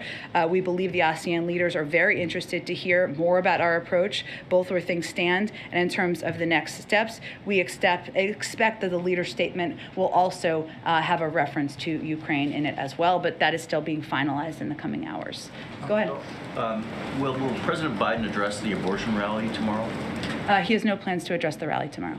And separately, does he have any plans to meet with abortion advocates or rights advocates at the White House here? We are very engaged with women's rights advocates, abortion advocates, and other advocates, as well as members of the Senate and members of Congress. I would note that this is an issue that is much broader than abortion advocates. They are, of course, marching in the streets and having their voices heard and peacefully protesting, and we respect the right to peacefully protest, but 2/3 of the country does not want Roe to be overturned. So this is an issue that we are engaged very broadly with across the spectrum about what steps we are considering, what steps we have the capacity to do, and what we would do if the final opinion looks like the draft that was leaked last week. The families of Americans detained in Iran have appealed directly to the president for help in getting them out. They don't seem to have much faith in or hope that the nuclear negotiations are going along fast. So is he receptive to that? Is there an effort ongoing to to free those people? There is an ongoing effort led by our negotiating team from the State Department to bring every American home who is detained or held in a country and wants to be, of course, home with their families. It has always been a separate channel than the Iran nuclear negotiation talks. It is not in the same channel, but certainly the president is committed to and will do everything possible to bring Americans home who are detained in Iran. Go ahead. A question on Brittany Greiner. Does the White House have a response on her detention being expanded? Yeah, there was a report on that this morning. So I would say first that Brittany Greiner's the American basketball player detained in Russia. Development. I would just reiterate that the Russian system wrongfully detained Ms. Greiner. We take our responsibility to assist U.S. citizens seriously, and we will continue to press for fair and transparent treatment for all U.S. citizens when they are subject to legal processes overseas. Now, because the State Department recategorized her as wrongfully detained, it means that our special presidential envoy for hostage affairs, it's quite a title, but a well-deserved one, is going to be overseeing this case and leading the effort because it's a deliberative process, and we know from experience of bringing other Americans home, we're just not going to detail what those efforts look like at this point in time. Last question, you said that the president won't participate in any of the activities tomorrow. Will anyone from the administration take part in any of the protests tomorrow here in As an DC? official representative from the government, I will let you know if there's someone that we have officially representing. I'm certain that people in their private time will participate and attend. Go ahead. As we sit here, there doesn't look to be a lot of appetite right now for more COVID funding in Congress. There have been warnings, of course, from the White House about what that will mean. Are you able to say what the plan B is? If there is no funding, is there money in the couch cushions to order the stuff that you say you're not going to be able to order, or when? Can you give us an update on when things will start running out in the coming months? Sure. Well, I would say there is no plan B. While there is, a limited amount of funding that we have to work with, it's very limited, and it will require us making tough choices about what remaining tests, treatments, and vaccines we can get. We are continuing to work the phones, hold briefings, make our case publicly, of course, as you noted, and we are having bipartisan, bicameral discussions about why we need this funding, what the consequences will be if we do not have it, and those are significant. I mean, obviously, more Americans will die needlessly, which is the biggest heartbreaking issue. We're going to exhaust our treatment supply. We'll lose out to other countries on promising new treatments. This is one of the biggest components that is of concern to the president and all of us, because as you know, how we've approached this to date is we have ordered ahead so that we are first in line, and we have the supply needed when there is a better booster or when there's a better vaccine or a vaccine that will treat specific variants, and we are putting ourselves essentially at the back of the line without this funding. Yesterday there was we hosted a global summit. We requested $5 billion for funding to help continue to be the arsenal of vaccines in the world. We will no longer be able to provide that funding. We also will be unable to maintain our supply of COVID tests, and we will be unable to ensure that there will be an ongoing supply of free treatments for families across the country. Possible you will cut short previous orders to either because you can't pay for them or because you want to reallocate the money. We will have to end programs, and some of that will feel abrupt. Can I pivot and ask a little bit about, as you know, we've got the baby formula challenge right now. Everyone's 401ks are not looking hot at the moment. Maybe I'm speaking for myself. Consumer sentiment today hit a fresh low since 2011. It's a bloodbath in my account, but I just keep buying. You just got to keep buying. Prices are surging again. There's a sense right now that, there's a lot of challenges in the economy in the U.S. What do you say to voters who are frustrated by that, and in particular those who voted for this president because he sort of promised to be a sort of capable steward, in contrast to the previous presidency? That was sort of the pitch that he made to voters. Well, I think first we would say to families, we understand there are challenges you're dealing with every day. Costs are too high. It is too expensive to fill up your gas tank. Food is too expensive at the store. And our focus right now is on taking every step possible to address those issues. We know that the president, that the big driver of this was the pandemic and the impact on supply chains, and then the uptick in the pandemic with Delta last summer. Then we had an additional challenge, as you've noted some of these, but with the invasion of Ukraine by Russia, which drove up energy prices, and that is the biggest driver of inflationary costs at this point in time. Now, we saw a lot of questions here. What am I buying? Total stock market index fund, total bond market index fund, total international stock. That's it. And then am I rebalancing to maintain 3 to 5% crypto? Well, crypto's down as well, so there's really not much. But no, I wouldn't do that on a week-to-week basis. I'm probably looking at that more like quarterly. Just over the last couple of weeks, making sure we're lowering the price of high-speed internet, giving farmers the tools and resources they need to boost production.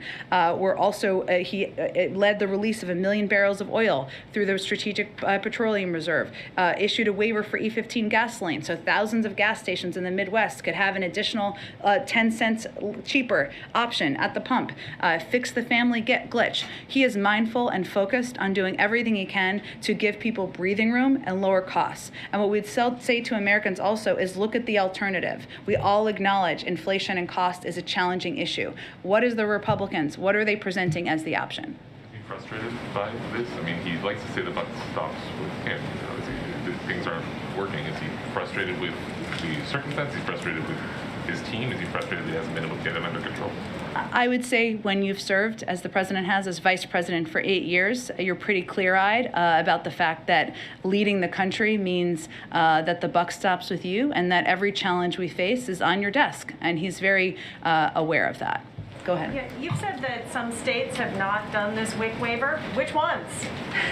I can see if we can get you a rundown. That was not meant to be a naming and shaming. There are some states that just didn't take that step when the recall was when happened, and we encouraged them to do that in February. So today is an opportunity for the Secretary of Agriculture to say, now's the time to do this if you want to make sure that people in your state who benefit from WIC. Guys, people promoting services in the YouTube chat are obviously getting banned. And she tweeted something I will read to you, but several other Republican politicians have also gone along this line. She says, Joe Biden continues to put America last by shipping pallets of baby formula to the southern border as American families face empty shelves. She says this is unacceptable. Do you have a response to that? Well, we do like facts here, so let me just give you a little sense of the facts on this one. There's something called the Flores Settlement, which she may or may not be aware of, that's been in place since 1997. It requires adequate food and elsewhere specifies age appropriateness, hence formula for kids under the age of 1. CBP is following the law, that has been in place and been followed, by the way, by the past every administration since 1997. So this has been a law in the United States for a quarter century. It's been followed by every administration. But I would also note that we also think it's morally the right thing to do. This is a difference from the last administration. It is the law, but we believe that when children and babies I should say, are crossing the border with a family member, that providing them formula is morally right. And so we certainly support the implementation of it. Just one last question. The governors of Colorado and Massachusetts have sent a letter to the president urging him to urge the FDA to hurry up and consider Moderna's application for a vaccine for children under the age of 5. Would the president do such a thing? Does the administration have any view on the apparent delay in consideration of that vaccine? I would say the parents in here have a view, and we all are very eager to bring our children and get them vaccinated who are under the age of 5. But science, this is the president's view, most importantly, moves at the pace of science. The FDA is the gold standard for a reason, and we want to ensure that when those vaccines are available, when we are taking our kids, bribing them if needed, to get their shots, that it is safe and we know it's safe. Go ahead. Jen. I'll come back. I'm sorry about that. I'll come back to you. Go ahead. Go ahead. As you know, the anniversary of George Floyd's killing is a little over a week away. As a candidate, President Biden embraced some of the messages about police reform, and later he even promised George Floyd's family that he would get something done on the issue. But now police reform has failed in Congress. There's no executive order, and today he's basically asking cities to pump money into police departments. What is the administration's message for people who had hoped the Biden administration would actually significantly reform policing? Well, first I would say he's actively considering a police reform executive order and has every intention of doing that. It just takes some time. I understand that since it was a version of it came out into the public, which happens back in January. It feels like a long time, but these take a long time. There's a legal review, a policy review, and he has every intention of doing that. We actually paused because there was bipartisan negotiations happening, and obviously that was always the preference because that would make it more permanent. I would say that it's not just about pumping funding into police departments. It's about ensuring that there are enough cops on the beat to crack down on violent crime, to crack down on illegal guns that are the cause of 77% of crimes across the country. And what he's also done, and the Department of Justice has also done, is implemented federal steps like bans on chokeholds and other steps that the president would certainly like to see, implemented across the country and a part of federal law. So he is going to continue to support the funding of police. He hopes Republicans will join him in supporting his budget. Now, they did not support the $10 billion he announced today because they voted against the American Rescue Plan. And he is, but he is also supports accountability, and a police reform executive order will be a part of that. And pivoting briefly, what advice do you have for Corinne as she prepares to step into your role? That you can say in public. I can say we're very transparent here, Brian. I would say that some of the lessons I've learned that I would tell anyone, including Corinne, obviously we've had many discussions about this, would be one, the most important job that you have in this role, I think, tied with another one, but I'll get to the point, is to project, convey the positions, the policies, the views of the President of the United States. And every opportunity you have to speak with him, to engage with him, to ask him questions. So oftentimes, I will tell you, they are questions that you all have asked me in the briefing room or otherwise. It will make you better equipped and even more effective because our job is to speak on his behalf. The second thing I would say, and in my heart I'm a bit of a policy nerd, but I would tell this to anyone, is that the more you know about policy issues and the more you can go in depth on it and spend time digging, pushing, and questioning the policy teams, the better able you will be to answer tough questions, to answer the 12th question, and hopefully provide information to the public. And the last thing I would say is that it can be repetitive in here from time to time. That's not a critique. You are all doing your jobs. But in the age of social media, always provide the context and all the details because you never want to be a meme with one line. That would be my treat. But otherwise, be yourself. And Corinne, as I said last week, is going to bring her own magic, her brilliance, her style to this briefing room. And always, for anyone who comes after me or Corinne, it's to continue to make it better and do better for the president and the American people. Yes. Expect that under Corinne there will still be daily briefings? I will let her speak to that. Yes. But yes, that is the plan. Go ahead. Thank you, Jen. The $10 billion that's being announced today, where does the president and the White House does the president see that as something to kind of celebrate? When I look at the original pool and I realize it's an initial tranche of $350 billion, and I know there's different kind of competing priorities here, I'm wondering if the White House sees today as sort of another call to action to states to spend even more on police departments? That's part of it. Or is this kind of saying, is he impressed by that they've already spent all this money? Well, I would say part of it is he thinks that it's important that it has been spent, and we have seen the impact of it in some states, that I mentioned, Detroit and Houston, for example.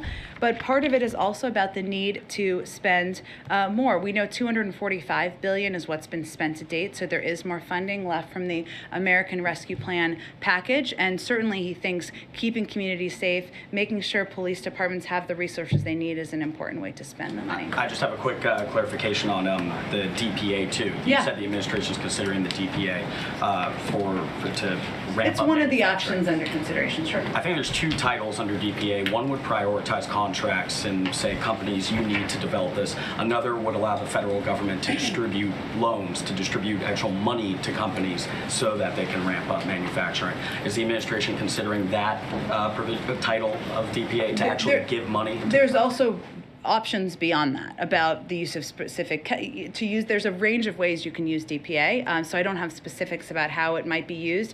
I would say that we are already working, and we have been working with manufacturers to increase production, so that is already effectively happening. And the challenge, which I mentioned before with baby formula, is that it's complex, and you can't just say to a manufacturing facility that makes cereal, you need to make baby formula now. So it's a bit challenging and different in that regard. But but it is an option. There are a range of utilities and ways you can use it, and it remains under consideration. You said it's already happening. It's already happening. Title III is already happening? No. We're already working with manufacturers to increase production. So that's one of the the aspects or one of the ways to use DPA, but we're already doing that effectively. So that was the point I was making. Go ahead. Hey, Jen. Thank you. The FDA commissioner a little while ago said that he intends to announce plans next week to help streamline the import of baby formula into the U.S. Is there anything you can preview for us on that front and maybe explain some of the hurdles that currently exist that this process would be fixing? Sure. Well, right now, every kind of baby formula that's made in other countries is not allowed to be imported here necessarily. So it's cutting red tape and easing those restrictions. Now, as I noted a little bit earlier, what that may mean is that when moms go to the grocery store, they may see a form of baby formula that they have not seen before, and they may have questions about what that is and can I feed it to my baby. That's why we have a range of resources and hotlines that people can call to get those questions answered. But overall, what it's trying to do is provide more supply so that there can be a range of options and a range of supply on shelves so that mothers don't have to fear not being able to have formula to feed their children. And I know you said that the administration has been on top of this issue since this issue emerged with the Abbott plant back in February, and you've been working on this issue since then. So can you explain why something like this, in terms of streamlining the import of products, wasn't done sooner, wasn't done before parents arrived at the supermarket to find empty shelves? Well, we believe that part of what's happening right now is that there was supply that a lot of the larger retailers had, and it was kind of a 6 to 8 weeks where they had that supply and they haven't been able to restock it quickly enough. But we would not be where we are with Gerber increasing production by 50% or Ricketts increasing production by 30% had we not been working on this from the beginning. And I would note that what the retailer said yesterday they need the most is these flexibility on WIC, because that's where they see the challenges coming up. So that is actually something we did the day after, and something that we're continuing to push states to do. Is there more you think you could have done sooner? Well, look, hindsight is always 20/20, but I would say that we have what's important to note as much as this wasn't being reported on because people were not seeing shortages at the stores as much, there was an announced recall back in February, right? And there were steps we have been taking every single day since then, with the FDA in the lead, to help address any potential shortage. And lastly, just a quick follow-up on your comments about the images we saw in Israel today. You said that you called these images deeply disturbing of Israeli police beating mourners who were carrying this casket. You said that we regret the intrusion. Do you condemn these actions by Israeli forces, and do you believe that they had any justification for actually beating these mourners and these pallbearers as we saw in these images? I think when we said they were disturbing, we obviously were not justifying them, but I think I will leave my comments at what I said. Go ahead. Thank you, Jen. I wanted to ask 2 quick policy questions here. On the House floor earlier today, the Democratic Majority Leader, Steny Hoyer, said, quote, "It is unfortunate that in a time of war that we spend all the time blaming our own president." Just a clarification, it's not the White House's belief that we're at war or we're engaged in any kind of conflict? I think I did not see the full context of his comments. What I'm betting he was referring to was the war happening in Ukraine. So I could see that Simon Ateba was not kicked out for his outbursts earlier. We'll see if he gets a question. Carrying economic assistance we've provided. And as I've said before, of course, the Ukrainians deserve the greatest accolades for their bravery and their courage. But the American people also deserve a lot of gratitude for their sacrifices and their support of this war. And then one more.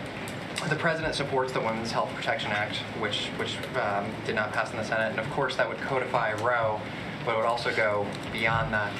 Some opponents, like Senator Susan Collins, have pointed out that by codifying a federal right to abortion, the bill would necessarily strike down some state laws restricting certain procedures, for instance, banning sex-selective abortions and laws that require parental notifications for minors seeking an abortion. So should we read into the president's support of that legislation that he also supports overturning state laws that would ban sex-selective abortions or require parental notifications? The president believes in codifying Roe, and there are a range of ways to do that through Congress. That's not an answer to the specific policy question. Where is the president on these specific restrictions? No one here doubts the president supports Roe v. Wade and codifying it, but there's allegations that this proposed bill goes farther. So where does he stand on this specific? The bill failed. The president supports the bill. Go ahead. Jen, thank you. Go ahead, Nadia. Go ahead, and then I'll go to you, Edna. Ladies first. Thank you, Jen, and thank you for your service, and good luck with your adventure. I have a question and a follow-up. On the question, the Russian ambassador to Vienna said today that under different circumstances, Russia probably could have provided its good offices to the two sides, but not now, referring to the Iran talks. And the EU chief, foreign policy chief, said that there is enough positivity for the talks to resume. Do you believe that Russia is an obstacle to going back to the deal?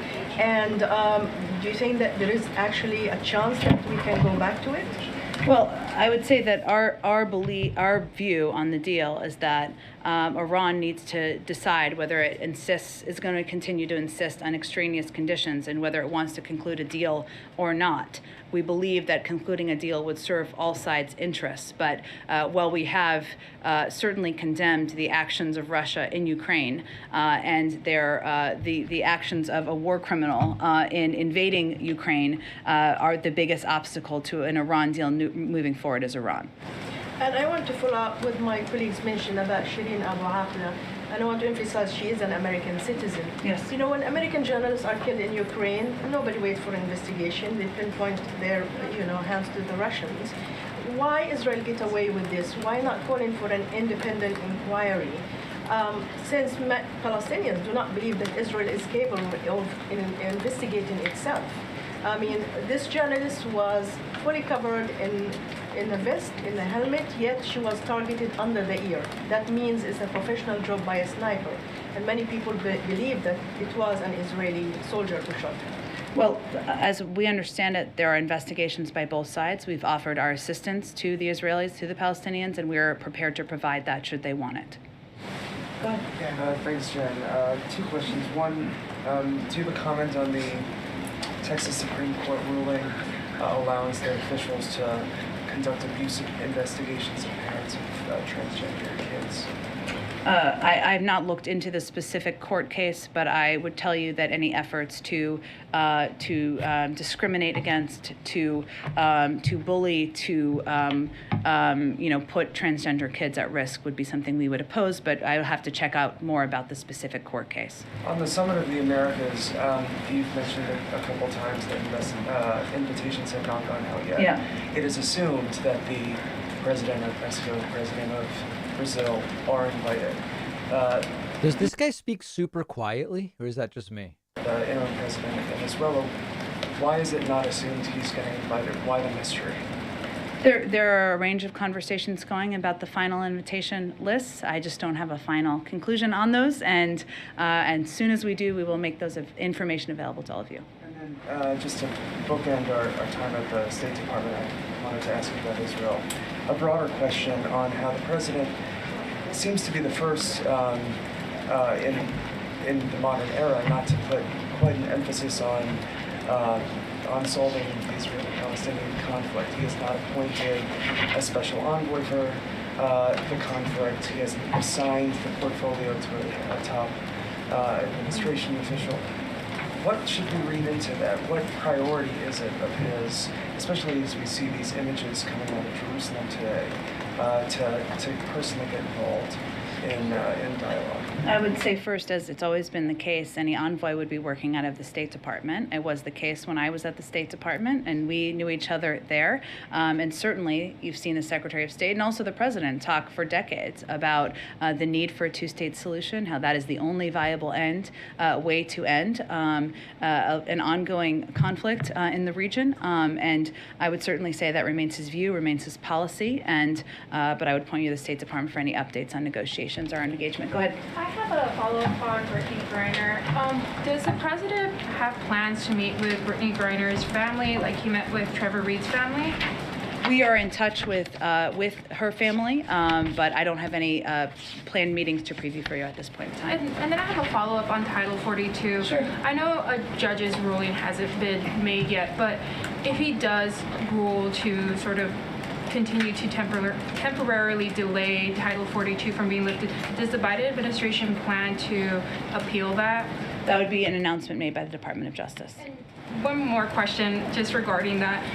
You know, it seems that the Biden administration has been challenged by the court several times on, immigration efforts that they've tried to overturn from the previous administration.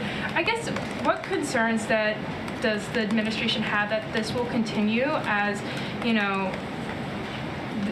immigration is pretty much a pretty big policy, that the Biden administration and President Biden himself has said that he would try to overturn some of these policies that were implemented under the previous administration. I guess, how does the president feel about some of these sort of roadblocks that the administration keeps hitting, with judges and the courts not allowing or further delaying? Well, I would say the biggest roadblock is the fact that the president put forward an immigration bill on his first day in office, and we haven't been able to move it forward. And there have been efforts to move it forward through the Senate, through the reconciliation process. There have been efforts to try to engage in a way. We're very open to engaging, have been very open to engaging. That was like a lot of our callers. Aspects of his proposal, many aspects that should not be controversial at all. The effort to invest in smarter security, to fix our broken asylum processing system. Those are our biggest obstacles. And what is deeply unfortunate is that the need to implement immigration reform to fix a very broken and outdated system has become so political that there's an unwillingness to engage from the other side on what solutions should be, we can work together on. It wasn't that long ago when there were bipartisan bills that were being discussed and even almost passing. Go ahead, Ed. Yeah, so I want to build on Josh's question here. CPI inflation is 8.3%. We know it's hard to get baby formula. Gas and diesel fuel is now record prices again today. House staffers are getting free Peloton memberships. A Monmouth poll says... Well, there's a lot packed into that list there you have. I don't know how it's related. It's a potpourri. Yeah, it is a potpourri. It's a wider view. A Monmouth poll shows that 79% of Americans believe the country is going in the wrong direction. So my question is the president, as the head of the country, as the head of the Democratic Party, out of touch economically with Americans? Well, there was a lot packed in there, and I'm not entirely sure the root of your question, but I will do my best. I would say first, the president's top priority, and you heard him say this the other day. Okay, that was like a lot of my callers' questions. Is that fair? And he laid out a specific plan to do exactly that.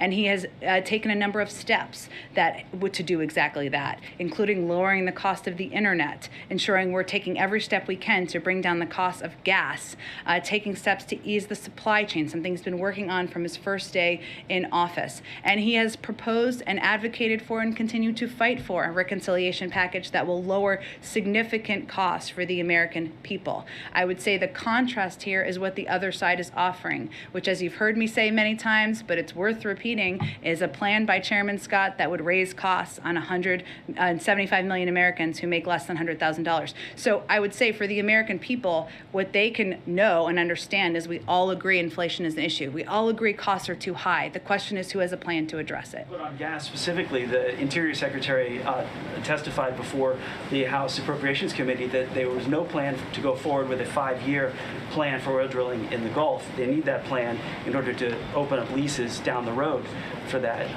We saw the Department of Interior cancel a lease sale. So are there signals, to bring down gas prices? Well, we know the Department of Interior made quite clear that they canceled the Cook Inlet project because there was a lack of industry interest. That's not actually the issue. The issue, if we take a step back, is that leasing and production offshore is a lengthier process, taking up to 10 years.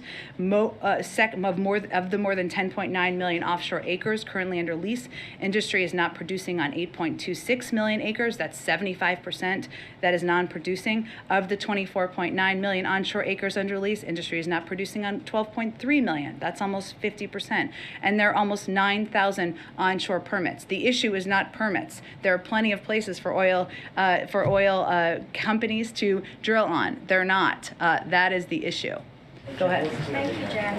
Okay, go ahead, Patsy. Thank you, Jen. Thank you for your service and good luck for your next Thank interview. you. I have two questions. All right, guys, I have 5 minutes until I have to record an interview for next week. So I'm at the end of the time I had allocated. This is going much longer than expected, I guess because it's her last press briefing. But I need the studio. I need the room to get something recorded for next week. So we will end our coverage here. I may be here this weekend, but it seems the Trump rally won't be live. So more than likely our clips from Luke, who's going to be on the ground there, will be on the Monday show. And some really great stuff coming up next week, by the way. And I will probably be live Tuesday night with Pennsylvania results, assuming that they will be live with those results. But I just don't really know the answer to that. All right. So lots of things coming up. Thank you for joining me.